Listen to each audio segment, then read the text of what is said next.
Taste the Daily. தேர்தல் வாக்குறுதியை நிறைவேற்றாமல் போராட்டம் நடத்திய பகுதி நேர ஆசிரியர்களை கைது செய்த ஸ்டாலின் அரசுக்கு எதிர்க்கட்சித் தலைவர் எடப்பாடி கே பழனிசாமி கடும் கண்டனம் தெரிவித்துள்ளார்.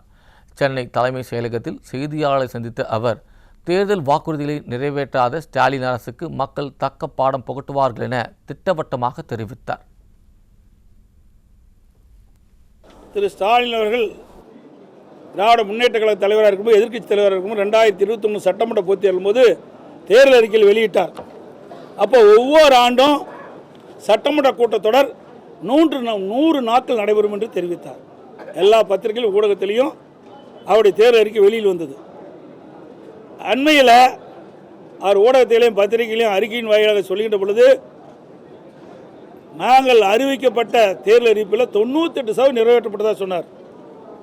உதாரணத்துக்கு சட்டமன்ற கூட்டத்தொடர் ஆண்டுக்கு 100 நாள் நடத்தும்னு சொன்னார். இந்த 4 வருஷத்துக்கு 400 நாள் நடத்தியிருக்கணும். ஆனால் நடத்துறது 113 நாள் தான் நடத்தியிருக்காங்க. 113 நாட்கள் தான் சட்டமன்ற கூட்டத்தொடர் நடந்திருக்குது. இன்றைக்கு கூட 2 நாளில் கூட்டத்தை முடிச்சுட்டாங்க. எப்பவுமே 4 நாட்கள் 5 நாட்கள் இந்த மழைக்கால கூட்டத்தொடர் நடக்கும். ஆனால் 2 நாட்களில் முடிச்சுட்டாங்க.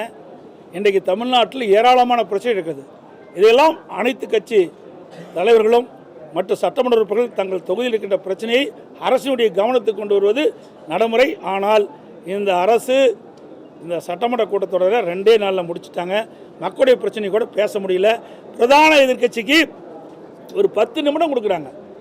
பல துறைகள் இருக்குது, பல துறையில் ஏராளமான பிரச்சனைகள் இருக்கின்றது. இப்படி ஏராளமான பிரச்சனைகளை 10 நிமிடத்தில் அரசுடைய கவனத்துக்கு எப்படி கொண்டு வர முடியும்? இந்த அரசு அமைந்த பிறகு இன்றைக்கு நாடாளுமன்ற சட்டமன்ற கூட்டத்தொடர் முழுமையாக நடைபெறுவதே கிடையாது. மக்களுடைய பிரச்சனையும் பிரதான எதிர்க்கட்சி பேசுவதற்கு வாய்ப்பு முழுமையாக கொடுப்பதில்லை. 2021 சட்டமன்ற பொதுத் தேர்தலின் போது திராவிட முன்னேற்ற கழக தேர்தல் அறிக்கையில் 181வது அறிவிப்பில் சொல்லியிருக்கிறாங்க, திராவிட முன்னேற்ற கழகம் ஆட்சிக்கு வந்தால் பகுதி ஆசிரியர்கள் அனைவரும் நிரந்தரமாக்கப்படும். இது வரைக்கும் செய்யவே இல்லை. ஆனால் முதலமைச்சர் 98% நிறைவேற்றப்பட்டதாக ஒரு பொய்யை சொல்லிக்கிட்டே இருக்கிறார்.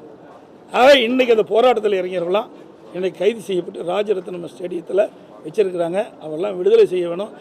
ஏனென்றால் ஒரு தேர்தல் அறிக்கையை நம்பித்தான் மக்கள் வாக்களித்து நீங்கள் ஜெயிச்சிருக்கிறீங்க. எந்த தேர்தல் அறிக்கையுமே நிறைவேற்றலை. முக்கியமான தேர்தல் அறிக்கையில் எதுவுமே நிறைவேற்றலை. அத்தனையும் பொய். அரசு ஊழியர்களுக்கு கொடுக்கப்பட்ட வாக்குறுதி நிறைவேற்றலை. பகுதி ஆசிரியர்களுக்கு கொடுக்கப்பட்ட வாக்குறுதி நிறைவேற்றலை.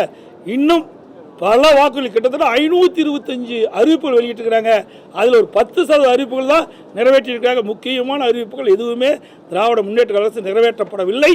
இதெல்லாம் 2026 வருகின்ற சட்டமன்ற தேர்தலில் எதிரொலிக்கும். இவர்களெல்லாம் தக்க பதிலடி அந்த தேர்தலில் மக்கள் வழங்குவாங்க.